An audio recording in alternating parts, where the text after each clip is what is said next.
Hello, and welcome to Whisper Garden, a quiet corner of YouTube where gentle stories help you slow down, unwind, and drift off to sleep. 2 to 3 times a week, you'll find a new sleepy time tale, told in soft, soothing tones, designed to calm your mind and ease you into restful slumber. If my stories bring you peace or help you rest, please consider liking this video and subscribing to the channel. It helps more dreamers like you find their way here. Sweet dreams. Our story for tonight is The Owl Who Refused to Sleep. A gentle fable from a whispering forest, where one curious little owl stays awake and slowly learns the quiet magic of dreaming. Chapter 1. The Forest That Never Shouted. In a forest where twilight lingered like honey on leaves, where shadows danced soft and slow, there lived a little owl who had forgotten how to close his eyes. This was not a forest that shouted its secrets. It whispered them instead. Leaves murmured ancient stories to the wind. Branches creaked gentle lullabies that had been sung for centuries. Even the streams spoke in hushed silvery voices as they trickled between moss-covered stones worn smooth by time. Little Owl perched on his favorite branch, a sturdy oak limb that curved just so, creating the perfect cradle for his small body. His round eyes, wide as twin moons, moved constantly, watching, always watching. His feathers were soft gray-brown, like bark kissed by starlight, and his head turned this way and that with the quick, nervous movements of someone afraid to miss even the smallest detail. "I must not miss anything," he whispered to himself, the words barely stirring the evening air. Something important might happen. Something wonderful might pass by while I sleep. Night after night he maintained his vigil, his eyes growing heavier with each passing hour, yet his will growing stronger. The exhaustion pulled at him like gentle hands, but he resisted, clinging to wakefulness as if it were life itself. Around him the forest hummed its eternal twilight song. Neither day nor night, but something caught between the two, something that tasted of dreams and smelled of pine needles and morning dew. The other creatures of the forest had long since settled into their natural rhythms. Squirrels dozed in their drays, rabbits slumbered in their burrows, and even the nocturnal animals moved with the easy grace of those who understood the balance between waking and sleeping. But Little Owl remained apart from this rhythm, a small guardian keeping watch over a world that did not need guarding. Chapter 2. The Moon That Waited. High above the whispering trees, the moon drifted like a pearl in dark water, her silver light filtering through the canopy in gentle streams. She had watched Little Owl for many nights now, had seen him flutter restlessly from branch to branch, had observed his small head bob with exhaustion even as he fought to stay alert. The moon had witnessed many things in her slow journey across the sky. Lovers meeting in secret groves, predators stalking through shadows, the quiet dramas of forest life unfolding in endless cycles. But something about this small owl's desperate vigil touched her ancient heart. "Little friend," the moon called down, her voice soft as silk sliding over silver. "Why do you refuse to rest? I have waited here for thousands of years, watching over this forest and countless others. I will wait thousands more. There is no hurry in the sky, no urgency in the turning of the world." Little Owl looked up, blinking slowly, his eyes reflecting the moon's gentle radiance. "But what if something passes while I'm sleeping? What if a shooting star draws pictures in the sky that I'll never see? What if the wind tells the trees a story I've never heard, one that might never be told again?" The moon smiled, her craters forming gentle curves of light across her luminous face. "Oh, little one, the stars will draw their pictures again tomorrow night, and the night after that. The wind has been telling the same stories since time began, weaving them into new patterns but never truly losing the old ones. But you are missing the story that can only be told in dreams." "Dreams?" Little Owl tilted his head, the gesture both curious and skeptical. "But dreams aren't real. How can they tell stories? How can something that doesn't exist teach me anything?" The moon's expression grew infinitely tender. Dreams, she knew, were more real than most waking things. But this was not a lesson that could be taught with words alone. Instead, she said nothing more, only hummed a low, drowsy note that made the leaves rustle like pages turning in a book made of moonbeams and starlight. Chapter 3. The Moth Sisters Drift By. Just as Little Owl was pondering the moon's mysterious words, two soft shapes fluttered near. The Moth Sisters, their wings like tissue paper painted with liquid starlight. They moved in slow, hypnotic spirals, appearing and disappearing in the dappled shadows, as if they were creatures made of twilight itself. These sisters were old, older than they appeared, and they had learned long ago the secret of seeing with more than just their eyes. They had been watching Little Owl's struggle with growing concern, recognizing in his desperate wakefulness an echo of their own younger selves. "Hello, sleepless one," whispered the first sister, her voice like dust motes dancing in lamplight, delicate and barely there. "We know why you stay awake," murmured the second, her gossamer wings catching fragments of moonbeam as she spoke. "You believe you must see everything with your eyes open, that watching is the only way to truly know the world." Little Owl nodded eagerly, grateful that someone finally understood. "Yes, exactly. I don't want to miss anything important. The forest is so full of wonders, and they happen so quickly. If I sleep, I might miss the one thing that would change everything." The sisters circled him in lazy loops, their wings creating tiny breezes that carried the scent of night-blooming jasmine and honeysuckle. As they moved, they seemed to weave something invisible in the air around him. Not a web, but a cocoon of understanding. "But Little Owl," they said together, their voices weaving like silk threads in moonlight. "There are pictures you can only see with your eyes closed. Colors that bloom in the darkness behind your eyelids like flowers in a hidden garden. Stories that paint themselves on the canvas of dreams, using pigments that exist nowhere in the waking world." "How can that be?" Little Owl asked. But even as he spoke, the sisters were already drifting away, becoming one with the shadows as easily as mist becomes morning air. "Trust us," came their fading voices, soft as whispered secrets. "Some things can only be seen in the dark. Some truths can only be found when you stop searching for them." Their whispered laughter faded like echoes in a seashell, leaving Little Owl alone with questions that had no easy answers. Chapter 4. The Blurring World.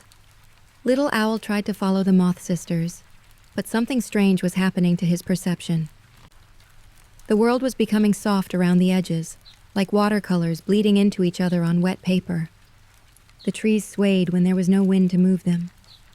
The stars doubled and tripled in his vision, creating tiny galaxies where there should have been single points of light. He blinked hard, shook his small head vigorously, and flexed his talons against the bark to ground himself in something solid and real. "I must stay awake," he murmured. But his voice sounded far away, even to himself, as if it were coming from the bottom of a well. This was exactly what he had feared. The world was changing while he watched it, slipping away from him despite his constant vigilance. A shooting star streaked across the sky just then, the very phenomenon he had been waiting nights to see clearly. But it was gone before his tired eyes could focus on it properly. He saw only a blur of silver, a whisper of light that might have been beautiful if he could have seen it with fresh eyes instead of exhausted ones. His wings felt heavy as he flew from tree to tree, searching desperately for the perfect perch, the perfect angle from which to see everything the forest had to offer. But the harder he looked, the more the world seemed to slip away from him, like trying to hold water in his wingtips or catch mist in his talons. Even the familiar sounds of the forest began to stretch and distort. The creek's cheerful babble became a long, drawn-out sigh. The cricket's rhythmic chirping turned into sleepy pulses of sound that seemed to come from underwater. Everything was becoming dreamlike, whether he wanted it to or not. The irony was not lost on him. In his desperate attempt to stay awake and see everything clearly, he was losing the ability to see anything at all. Chapter 5. The creak of the pine tree. Dizzy and increasingly confused, Little Owl landed heavily on a branch of the ancient pine tree that stood at the forest's heart. This tree was older than memory itself, its bark deeply grooved with the stories of centuries, its massive trunk scarred by lightning and weather, yet still standing strong. Its branches reached up like arms embracing the sky, and its roots ran deep enough to touch the bones of the earth. "Ah," sighed the pine tree, its voice like wind moving through wooden chambers deep underground. "Little Watcher, you have come to rest at last." Each word emerged so slowly that Little Owl found himself leaning forward, his eyelids growing heavy as he waited for the next syllable. The tree's voice had a quality unlike anything he had ever heard. It was patient in a way that spoke of centuries, unhurried in a way that suggested infinite time. "I will tell you a story," the tree continued, its voice creaking like old floorboards in a house made of dreams and memory. "It is the story of a seed that took 100 years to grow into a sapling." The pine's tail unfolded with the slowness of seasons changing, each word a gentle push toward the sleep that Little Owl had been resisting. His head began to nod despite his efforts to stay alert. His eyes fluttered closed for just a moment, then snapped open again as he caught himself falling into the very state he feared. But the tree's voice was like a warm blanket made of time itself, wrapping around him with inevitable comfort. "And the seed learned that growing happens in the quiet moments when no one is watching, when this work is done in darkness and patience." The story continued, each word a stepping stone leading deeper into drowsiness, each pause a doorway toward the rest he needed but refused to take. Chapter 6.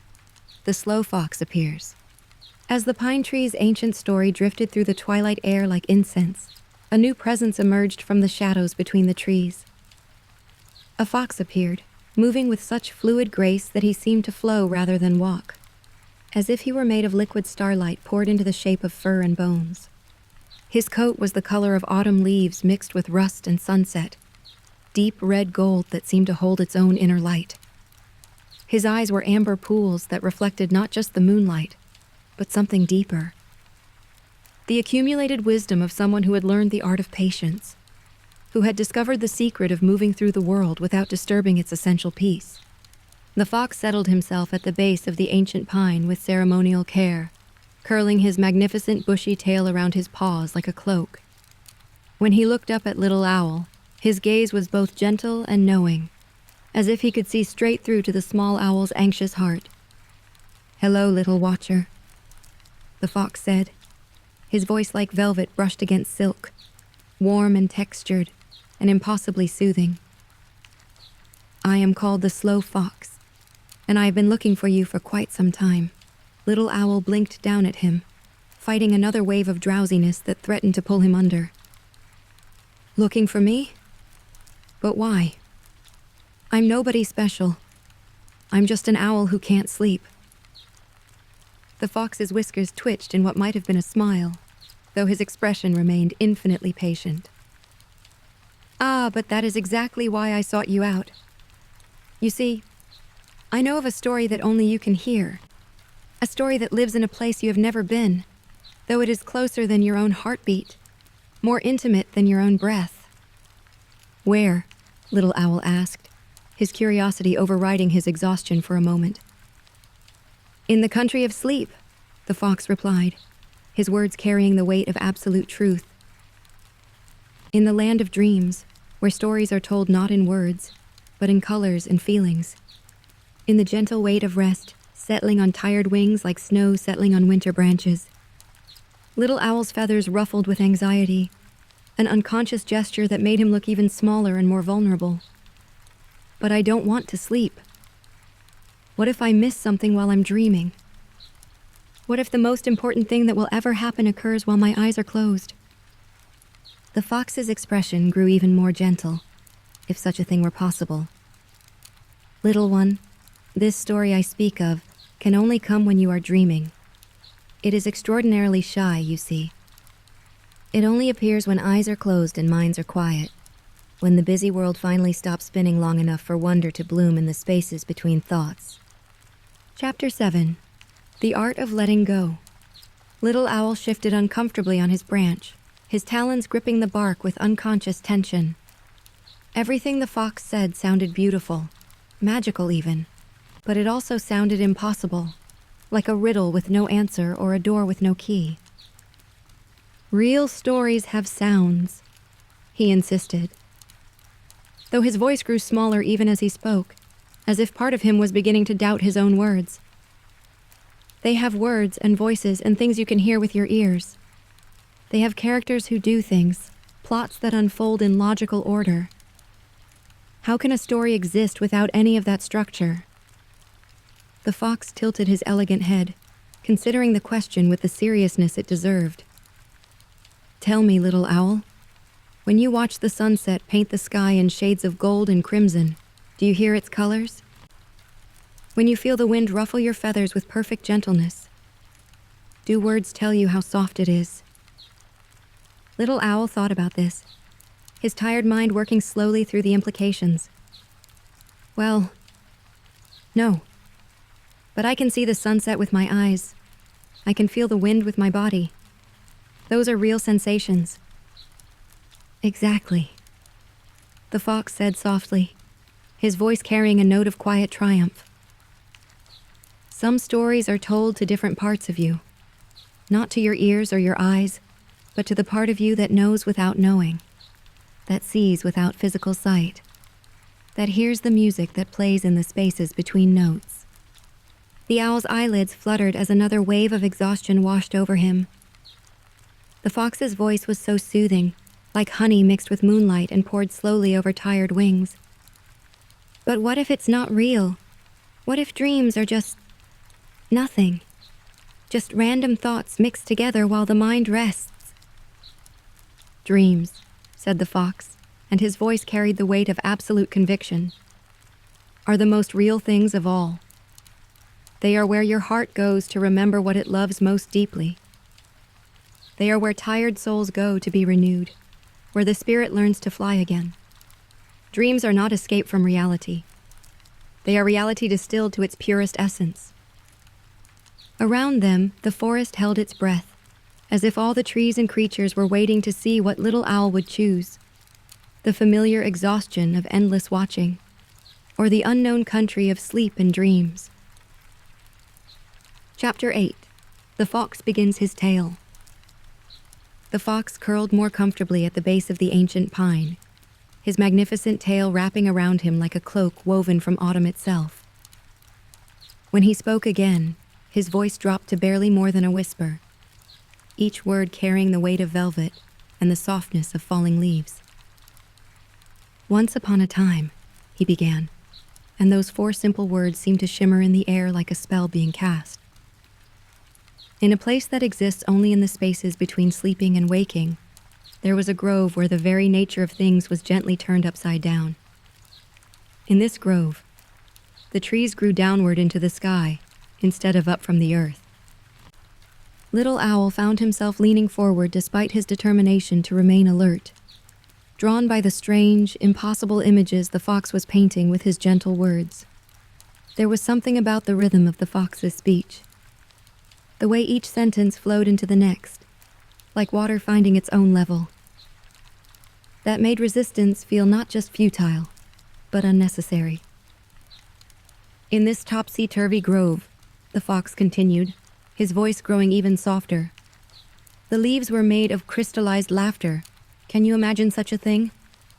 They chimed softly when the wind moved through them, and that wind was always warm. Warm as a mother's breath on a sleeping child's forehead. The grass beneath was silver green, soft as the fur on a rabbit's belly. and it grew in perfect spirals that led the eye ever inward toward a pool of water so clear it reflected not what was, but what could be. The fox's voice grew even softer, forcing Little Owl to strain to hear. And in that straining, he found his body beginning to relax against his will, his desperate grip on the branch gradually loosening. Above the pool, or perhaps below it, for in this place direction was merely a gentle suggestion rather than a rigid rule, clouds drifted by with doors of pure silver light. And through those doors, if you knew how to look without looking, you could see stars that held the memories of every lullaby ever sung, every gentle word ever whispered in the dark. Little Owl's wings began to fold closer to his body without his conscious decision. The fox's story was wrapping around him like a cocoon made of words and wonder, protective and warm, and impossibly comforting. But the most beautiful part of this impossible grove, the fox whispered, his voice now coming from what seemed like a great distance, was the silence. Not empty silence, but the full, rich silence that comes when everything is exactly as it should be. It was the silence of deep contentment, of rest earned and freely given, of trust in the rightness of things. Chapter 9. Into the Dreaming Forest. As the fox continued his tale, something magical began to happen in the space around them. The boundary between Little Owl's waking world and the story he was hearing began to blur and soften like paint dissolving in water. The pine tree's ancient branches seemed to sway in rhythm with the fox's words, though there was no wind to move them. The moonlight filtering through the canopy took on the silver-green quality of the grass in the dreaming grove. Little Owl's eyes closed for longer and longer moments between blinks. And when they were closed, he could see the impossible place the fox described.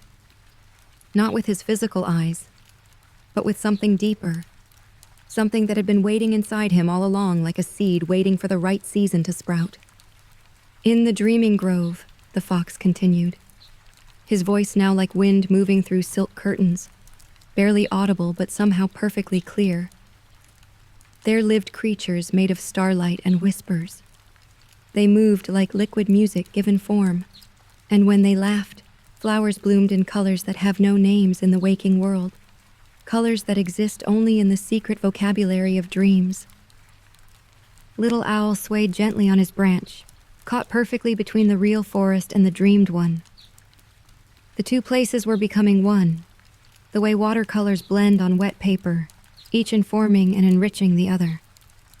He could feel the soft, spiral grass beneath his talons, even though he remained perched on rough bark. He could hear the crystalline chiming of the laughter leaves, even though the sound came from inside his own imagination. The most wonderful thing about this place, the fox whispered, his voice now coming from everywhere and nowhere, was that it welcomed all who were weary, all who had forgotten how to rest. It offered them dreams like gifts, not to replace the waking world, but to add wonder to it, to show them truths that could only be seen with the eyes of the heart. Little Owl's head nodded forward, his small body swaying with the rhythm of sleep finally, inevitably claiming him. The forest around him shimmered and transformed, becoming both itself and the magical grove of the fox's tale, both real and imagined, both earthly and divine. Chapter 10. The Sleep Story. And then Little Owl was dreaming, truly dreaming. For the first time in so long, he had forgotten what it felt like to let go of consciousness and trust in the unknown country of sleep. In his dream, he found himself in the fox's grove, but it was more vivid than any waking sight he had ever experienced. The trees that grew downward into the sky created archways of impossible beauty, their roots reaching toward clouds that drifted like lazy fish through an ocean of perpetual twilight. Everything was both familiar and utterly alien, both comforting and wonderfully strange. He flew, but this was not flying as he had ever known it in the waking world. This was floating, drifting like a feather on a breeze made of pure music. His wings barely moved, yet he soared effortlessly through spaces that defied all logic, guided by currents of dream wind that carried him exactly where he needed to go. The crystallized laughter leaves sang as he passed, and their song was composed of every happy moment he had ever forgotten, every joy that had been too quick to catch while awake, every small pleasure that had slipped by unnoticed in his desperate vigilance. The melody was his own life played back to him in a key he had never heard before, beautiful and heartbreaking and perfectly, completely true. The pool of clear water reflected not his small owl form, but the dreams he had never dared to dream, visions of peace, of belonging, of rest that renewed rather than depleted. In the reflection, he saw himself sleeping peacefully, his wings folded close, his face serene with the particular contentment that comes only to those who have learned to trust. Above him, the clouds with silver doors opened like flowers blooming in fast forward, and through them came creatures of pure gentleness, beings made of starlight and lullabies who moved with fluid grace. They spoke without words and sang without sound, surrounding him with warmth that had no temperature, with love that asked nothing in return and gave everything freely. One of the starlight beings touched his wing with fingers made of crystallized moonbeam, and suddenly Little Owl understood what the fox had meant about stories that could only be told in dreams. This was not a story in any conventional sense. It was pure experience, pure feeling, pure truth distilled into its most essential form. This dream story was his own heart talking to him in the language of rest, in the vocabulary of peace. It was every truth he had been seeking in his desperate wakefulness, offered freely to him the moment he stopped trying to grasp it. Time moved differently in this place. Minutes stretched into years, allowing him to experience entire lifetimes of contentment in a single breath. Years compressed into heartbeats, showing him how brief and precious each moment truly was. He saw the forest where his physical body slept, saw the fox watching over him with protective eyes, saw the moon smiling down with infinite patience. But he also saw deeper, past the surface of things to the connections that bound everything together. He saw the love that moved through all living things like sap through trees, the invisible threads that connected every creature, every leaf, every star in one vast, dreaming web of existence. Chapter 11. The Forest That Waits. When Little Owl finally settled into the deepest, most restorative sleep he had ever known, his small body curling perfectly into the natural curve of the pine tree's branch, the entire forest seemed to exhale in contentment, as if it had been holding its breath for far too long. The fox remained at the base of the tree for quite some time, watching over the sleeping owl with eyes that reflected both protectiveness and deep satisfaction.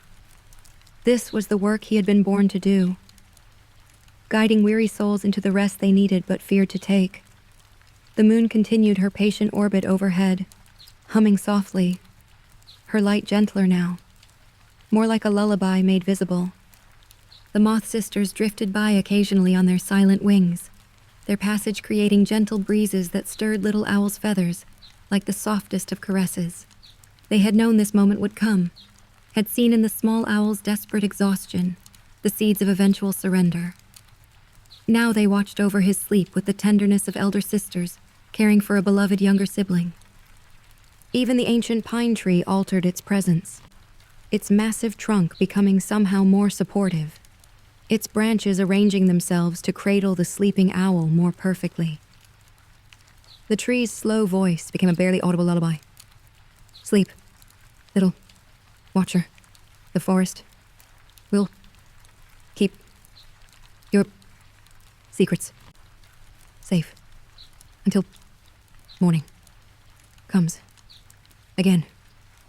The streams gurgled more quietly, their voices becoming whispered songs of water over stone. The leaves rustled more gently, speaking in the ancient language of wind and growing things. All the night sounds of the forest arranged themselves into a symphony of rest. Not silence, but the kind of perfect quiet that holds everything safely, the way a mother's arms hold a sleeping child. In his dreams, Little Owl flew through endless groves of wonder, each one more beautiful than the last. He learned the stories that can only be told to sleeping hearts, discovered the truths that hide in the spaces between thoughts. Most importantly, he finally understood that rest was not emptiness, but fullness. Not missing out, but finding what he had been searching for all along. The fox eventually rose from his vigil and padded silently into the deeper woods, his sacred work complete for this night. But before he disappeared entirely into the shadows, he paused at the edge of the clearing and looked back at the sleeping owl one last time. "Sweet dreams, little watcher," he whispered, his words carrying on the night breeze like a blessing. "The forest will be here when you wake. It always is. It always will be. And now you know that the most important things, the things worth staying awake for, happen when you trust enough to sleep." And so Little Owl slept, cradled by the whispering forest, watched over by the patient moon, dreaming the dreams that had been waiting for him all along. These were dreams of peace, of trust, of the gentle rhythm that connects all living things in one great breathing wholeness. The forest kept its eternal vigil, as forests have always done, holding space for both rest and waking, understanding that both are necessary, both are beautiful, and both are gifts to be treasured equally. In the morning, or perhaps it was still the eternal twilight of this enchanted place, Little Owl would wake refreshed and renewed, no longer afraid of sleep, no longer driven by the desperate need to see everything with tired eyes. He would understand, finally, that some of life's most important moments happen when we trust enough to close our eyes and let our hearts remember how to dream. The watching would continue, but it would be watching informed by rest, seeing sharpened by the willingness to sometimes not see, awareness deepened by the courage to sometimes let go of awareness itself. But for now, he slept deeply and peacefully, surrounded by love, wrapped in wonder, safe in the arms of the forest that never shouted its truths, but whispered them to all who were brave enough to listen, wise enough to rest, and trusting enough to dream. The end. May your dreams be gentle. May your sleep be deep. And when you wake, may you carry a little peace with you. If you enjoyed tonight's story, feel free to return anytime. Good night, and sweet dreams.